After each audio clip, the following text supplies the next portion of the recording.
This is the Living in Mid-Bloom podcast, lighthearted and heartfelt conversations about what it looks like to live, heal, and blossom in middle age. I'm your host, April Pruitt. Let's get our bloom on.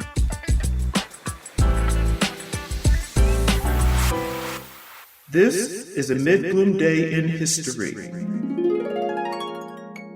It was 2022. I was trying to eat healthier and add more vegetables into my diet. I love baby spinach, so I would usually buy a couple of small bags. I'd use it in salads and omelets and in stir fry. This particular week I was stressed and unfortunately I did not eat very healthy. So I got yummy unhealthy food from DoorDash. A few days later, when I was ready to go back to my spinach, it had liquefied. It was only a week. Bummer. I gave myself another week so I could get adjusted back to eating healthy. I'd buy more spinach, and unfortunately, something stressful must have come up because I went off my healthy plan. It liquidated again. Note to self: suggest company come up with ways to utilize liquid spinach. This was a day in mid-bloom history. Hello, mid-bloomers. I've missed you. Thank you for coming back. And this is my second solo podcast. On my first solo episode, that was a couple of weeks ago, among the many things I talked about was about embracing the authentic you and my own issues with people pleasing. And I also touched on a few things to self-care, which were pretty basic: manicure, massage. I just want to go a little deeper on that. I think about how many of us struggle, I do, to nurture ourselves by honoring our minds, our bodies, and our souls.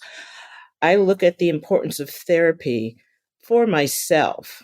That's for me. That's what I use for my mind. And I'll never tell anyone what they should do. But it's been a way for me to understand how my mind works, how the messages I send myself aren't necessarily good. As far as taking care of the body, obviously eating properly, exercising, and then again in your own way, satisfying your soul, knowing you are a unique and special being, regardless of what you do or do not believe, the belief in yourself. My struggles with self-love began in childhood trauma and continued into adulthood. If you don't know what a good relationship is, you'll never be in one. And right now I'm talking about me, my relationship with myself. I'm working that out. Love for myself. And then for you, what is your relationship with yourself?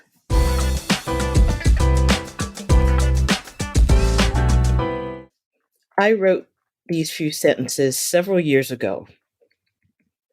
I have been on a path of healing for most of my life.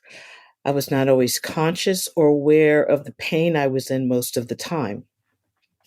I was busy figuring out what people wanted from me and doing the best I could to give it to them.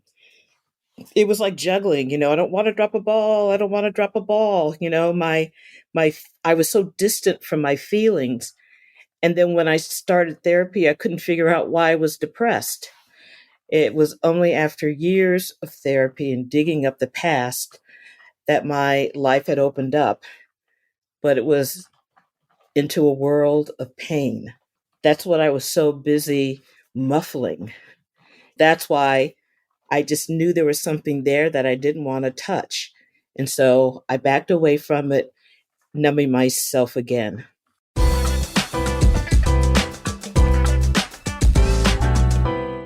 I want to start off this episode by sharing some things I've gone through the past few years, and they've been tough, and I just needed to figure out a whole lot of things, including what am I doing with my life. When I started sharing about the podcast last year, What's it going to be about? I talked about flipping your own narrative and creating the life you want. And that's what I was saying. I flipped my own narrative and created my own life. And to be honest about that, it's true. My narrative was flipped, but it was because I got fired.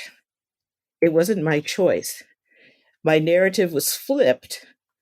And for the first time in my life, after working for over 35 years, I was fired.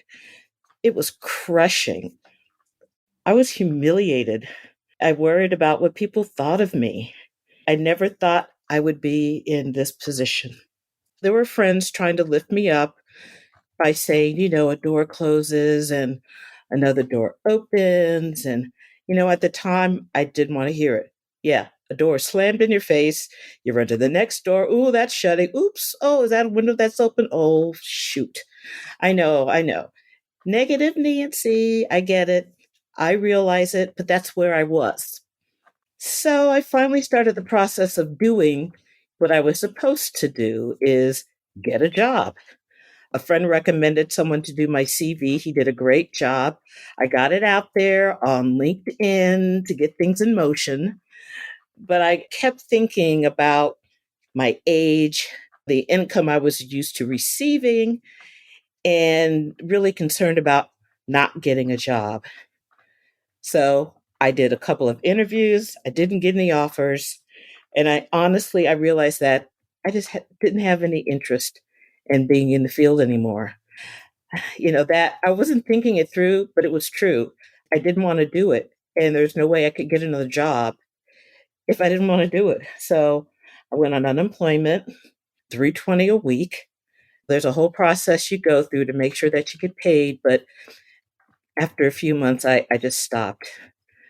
A lot of that time, those months after, I was just checked out. I wasn't there. And my favorite way of doing that was eating lots of food and watching mindless hours of Hulu, Netflix, Amazon, laying in bed with the kitties. I wish streaming never existed. It's so easy to fall into that.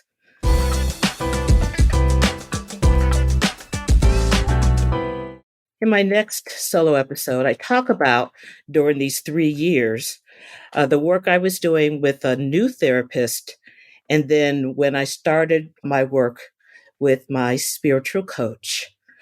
Looking forward to seeing you guys next time. Thank you so much for being a part of this. Thank you for joining me today on Living in Midbloom.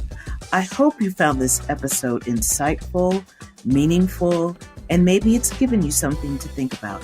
I invite you to share your positive reviews or ideas on topics you would like me to touch on by leaving your comments on Apple Podcasts, Spotify, Castbox, Podchaser, or Podcast Addict. We are all divine beings who just want to be seen, heard, and loved.